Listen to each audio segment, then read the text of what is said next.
My name is Rob, and I was introduced to Braco in San Francisco 7 months ago. And between then and now, I'm in my 59th gazing. I'm obviously a fan. I tell my friends that the best $8 you will have spent in your entire life is a gazing session. I have a couple of empirical stories to tell about Braco, about what I experienced with Braco. Now, Jane mentioned the sensei, and I have a sensei. In the last Los Angeles gazing, at the end of the gazing, Margaret and I, my wife, went back to our room and had room service. And around 2 o'clock in the morning, I got deathly sick. And I've had food poisoning often enough in my life to know the symptoms. Felt like I was going to die. And I remember hearing a lot of stories, sensei stories, at the gazing. I thought, okay, let's give this a try. So I crawled back on the bed, took the sensei and placed it on my stomach, and thought, what the heck, let's see what happens. Within a half hour, all the symptoms disappeared. I fell into a deep sleep and woke up the next morning without ever having had food poisoning. So that's one experience. Now, I want to share another story about the voice. Margaret and I, the voice is a recording, Braco's recording, and Margaret and I have gotten into the habit of listening to the voice in the morning after we have our coffee, and then in the evening after work. Now, the voice is always played on my iMac machine in exactly the same way, at exactly the same volume, so it's the same every day. When I got back from Woodland Hills, I thought, the voice is too loud. It's too loud, and I kept turning down the volume. And this happened 3 or 4 times. It's too loud, it's just too loud, I kept turning down the volume. Now, when I was a young man, I spent a lot of time listening to loud rock music in front of very large speakers at Fillmore and Winterland. And I have nerve damage. I have a deficit of hearing. And I would find myself in conversations doing this, so I could hear people. Now, it dawned on me that, well, maybe my hearing had improved because the voice suddenly got too loud, but it was the same DVD and the same machine, so how could that be? So, being an engineer, I wanted to prove it, so I went to my doctor and I said, check my hearing. And he goes, why? And I said, I think it's improved. He started laughing. He goes, people don't come here with improved hearing, they come here for worse hearing. I said, humor me, check my hearing. So he did. He gave me the audiology test, and the hearing is now absolutely normal. So nerve damage doesn't improve medically. That's the medical thing. Nerve damage doesn't improve, but it did. So it's a small miracle, but I'm happy with it. Oh, Rob, that's so wonderful.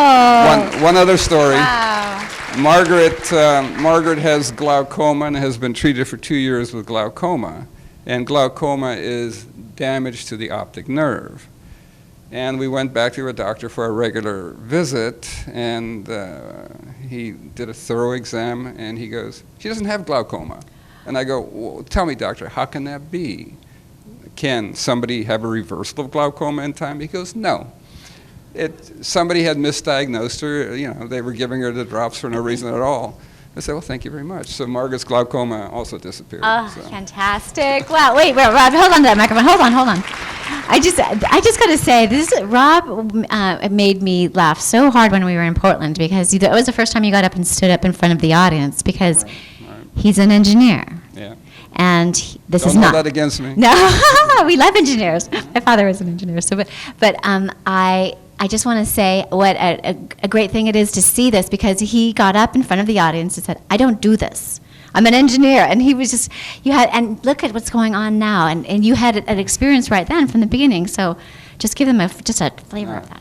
Okay, I'm not spiritual, or I wasn't before I was introduced to Braco, and agnostic, atheist. This seems to go with the territory for engineers. We are very logical, analytical, skeptical, critical. And friendly. In Portland, the first time Braco, here in San Francisco, Braco gazed at me, I, again, was extremely skeptical, and we came here for Margaret, to help Margaret. And when Braco looked at me the first time, I felt pure love. And I didn't know what to make of it. I'm not religious. I think a religious person might say God's love, but I'm not. So I thought, what happened? You know, my goodness, this is lovely. This is wonderful. But what happened? So based on that experience, I asked Margaret that we go to Portland and spend 2 full days with Braco and really get a dose of Braco. And again, I'm not spiritual. I don't believe in spiritual things. People have experiences. I just dismiss them. Okay, that's nice. You have them. I don't. The second time we were in Portland, we had a gazing with Braco. I saw auras on Braco. Not only did I see auras, but there was a preponderance of energy above his head in a circular pattern, commonly known as a halo. So I saw auras and halo, and I've never seen that in my life. So, okay, that was interesting. As we progressed... It was data. Yeah, sorry. Go ahead. Sorry. As we progressed, by the 10th gazing, Jane had mentioned you can have an intention. You can ask for something. And during the gaze, I had made an intention to heal Margaret. And it was so powerfully acknowledged, it was so profoundly acknowledged that when I came out of the gaze, I said, the only way I can describe what happened to me is I spoke to God. And here I am, an engineer. Some of my fellow engineers are out here. I'm coming out of the closet here. I spoke to God. So I wasn't a believer. I was an atheist agnostic. So my whole outlook has had to radically shift. So I've had some spiritual experiences and just now some very solid hearing. Margaret's glaucoma is gone experiences. So I'm a huge fan. Braco is remarkable.